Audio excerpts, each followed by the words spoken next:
Ada teori menarik di balik persaingan bisnis retail di Indonesia. Dua raksasa minimarket, Alfamart dan Indomart, tampak seperti musuh besar. Tapi kalau kita lihat lebih dekat, keduanya justru berdiri berdampingan di hampir setiap sudut kota. Pertanyaan yang muncul, apakah mereka benar-benar bersaing atau sebenarnya saling menguntungkan? Selamat datang di Monthly Talk, channel yang ngebahas tentang uang, fenomena sosial, dan gaya hidup. Dengan cara yang sederhana, tapi tetap tajam. Jadi, kalau kamu suka pembahasan seperti ini, jangan lupa dukung channel ini dengan subscribe, like, dan komentar agar channel ini berkembang.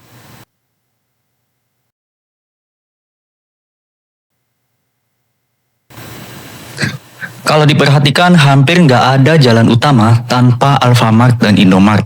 Kadang jaraknya cuma beberapa meter. Bahkan, ada yang benar-benar sebelahan tembok. Nah, fenomena ini bukan kebetulan. Dalam dunia bisnis, apalagi bisnis retail, ini disebut strategi saling menempel atau head-to-head competition. Idenya sederhana, lokasi ramai itu rebutan. Begitu satu perusahaan buka di tempat yang strategis, pesaingnya pasti ngintip. Mereka tahu kalau satu toko bisa ramai, maka toko satunya lagi juga kebagian arus konsumen. Akibatnya, alih-alih menghindari, justru mereka saling menempel. Bagi kita sebagai konsumen, kelihatannya seperti perang harga. Padahal, sebenarnya mereka membangun magnet keramaian. Kalau ada dua minimarket, orang lebih yakin datang karena merasa punya pilihan. Jadi, bukan tokonya yang rugi, justru makin rame. Lalu pertanyaan yang muncul kemudian, kenapa mereka tega buka sebelahan? Ada beberapa alasan. Yang pertama, soal lokasi strategis. Sama-sama punya tim riset pasar yang besar, yang kuat. Mereka tahu titik-titik mana yang menjanjikan. Kalau sebuah jalan dilewati oleh ribuan motor tiap hari, ya dua-duanya nggak mau ketinggalan. Dan yang kedua, ada efek psikologis ke konsumen. Dengan berdampingan, orang merasa lebih aman belanja. Kalau harga di Indomart lebih mahal, tinggal nyebrang ke Alfamart. Kalau barang kosong di Alfamart, tinggal pindah ke Indomart. Akhirnya, traffic tetap tinggi. Dan dua-duanya tetap untung. Dan yang ketiga, ini yang jarang disadari oleh orang-orang. Yaitu, menutup peluang pemain baru. Dengan lokasi strategis sudah ditempeli Indomart dan Alfamart, hampir mustahil ada pesaing lain yang masuk. Misalnya Circle K, Lawson, atau minimarket lokal yang bisa masuk. Pasarnya sudah terkunci rapat-rapat. Dengan kata lain, mereka sedang memainkan strategi yang disebut duopoli. Fenomena saling tempel kayak gini sebenarnya bukan cuma di Indonesia dan bukan cuma di industri minimarket. Contoh yang paling gampang. Coba perhatikan, restoran cepat saji di banyak kota besar, McDonald's dan KFC, sering berdiri berdekatan. Kenapa? Karena mereka tahu, kalau sebuah lokasi orang ramai cari makan, lebih baik ikut tempel daripada kehilangan pasar.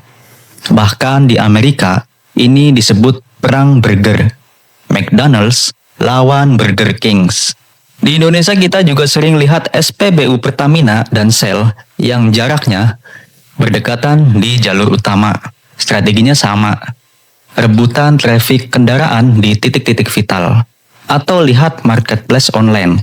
Tokopedia, Shopee, Lazada, semuanya sama-sama banting promo di waktu yang berdekatan. Kenapa? Karena kalau satu platform rame, yang lain gak mau ketinggalan. Bahkan, di dunia telekomunikasi pun, Telkomsel, XL, dan Indosat sering saling tempel dalam perang kuota internet. Begitu ada satu operator internet yang membagikan paket murah, yang lain langsung ikut. Artinya, kalau kita lihat Alfamart dan Indomart berdiri berdampingan, itu bukan hal yang aneh. Itu hanyalah wajah lokal dari pola bisnis global, saling menempel di titik strategis. Karena Di sanalah konsumen berkumpul. Nah, sekarang kita masuk ke pertanyaan yang paling bikin penasaran. Apakah pemilik Indomart dan Alfamart sebenarnya ada hubungan? Jawabannya, sekarang tidak ada hubungan langsung. Tapi, kalau kita telusuri sejarahnya, ternyata ada benang merah yang menarik antara Indomart dan Alfamart. Indomart berada di bawah PT Indomaretco Prismatama, bagian dari Salim Group. Salim Group ini gede banget. Mereka bukan pemain kecil. Mereka punya Indofood, Indomie, Bogasari, perkebunan, sampai bisnis keuangan. Bisa dibilang, hampir semua orang Indonesia pernah makan produk Salim Group, entah sadar atau enggak. Sementara Alfamart dikelola oleh PT Sumber Alvaria Trijaya Tbk, milik pengusaha bernama Joko Susanto. Nah, Joko ini dulunya bukan orang asing bagi Salim Group. Ia awalnya partner Indofood dalam distribusi barang kebutuhan sehari-hari. Dari sana, bisnisnya berkembang dan akhirnya ia bikin jaringan minimarket sendiri yang disebut Alfamart. Jadi kalau kita tarik garis Alfamart dan Indomart, itu ibarat mantan partner bisnis yang sekarang jadi rival di lapangan. Dulu satu meja, sekarang satu jalan. Persaingan ini bukan main-main. Indomart punya 22.000 gerai di seluruh Indonesia. Sementara Alfamart punya lebih dari 18.000. Dua-duanya menguasai hampir lebih dari 80% pasar minimarket di Indonesia. Praktis, mereka menciptakan yang namanya duopoli. Artinya, hanya ada dua pemain besar yang menguasai hampir semua pasar. Kalau kamu pikir persaingan ini merugikan, justru sebaliknya bagi mereka saling berdempetan itu cara untuk mengamankan pasar. Tapi bagi pemain kecil, ini mimpi buruk. Warung-warung tradisional makin terdesak, nggak bisa bersaing dengan promosi diskon ataupun akses modal yang besar. Kamu mungkin pernah lihat promo tebus murah di Alfamart atau Indomart. Ada member card atau paket hemat. Ini bukan sekedar gimmick. Itu adalah bagian dari strategi perang harga untuk mengikat konsumen agar terus kembali.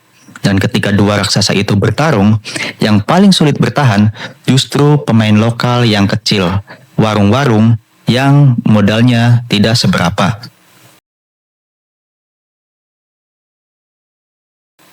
Fenomena ini punya dua sisi. Di satu sisi, konsumen diuntungkan karena akses belanja mudah, barang lengkap, dan harga kompetitif. Tapi di sisi lain, keberadaan dua raksasa ini membuat banyak warung tradisional kehilangan pelanggan. Di desa-desa bahkan sudah mulai terlihat pola yang sama. Warung dekat sekolah atau pasar tradisional harus gulung tikar karena tidak bisa bersaing. Alfamart dan Indomart masuk dengan sistem distribusi yang sangat rapi, harga yang stabil, dan promo terus-menerus.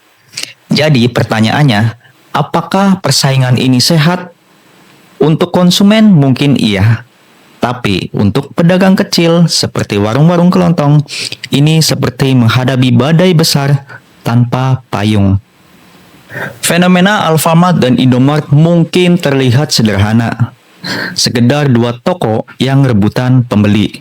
Tapi di balik itu ada kisah tentang strategi, kapitalis besar, dan persaingan yang sengaja dipelihara. Dan siapa tahu, persaingan seperti ini bukan hanya terjadi di minimarket, tapi juga di banyak aspek kehidupan kita tanpa kita sadari. Alfamart dan Indomart mengajarkan satu hal. Dalam dunia bisnis, kedekatan bukan selalu soal persahabatan, tapi strategi. Dan strategi itu bukan hanya soal siapa yang bisa menjual banyak barang, tapi siapa yang bisa menguasai kebiasaan kita sebagai konsumen. Jadi, lain kali kalau kamu mampir ke minimarket Alfamart ataupun Indomart yang berdampingan, Coba pikirkan lagi, siapa yang sebenarnya mengendalikan permainan ini? Terima kasih sudah menerangkan Mandiri Talk, tempat kita ngebahas keuangan, fenomena sosial, ekonomi, dan gaya hidup dari sudut pandang yang berbeda.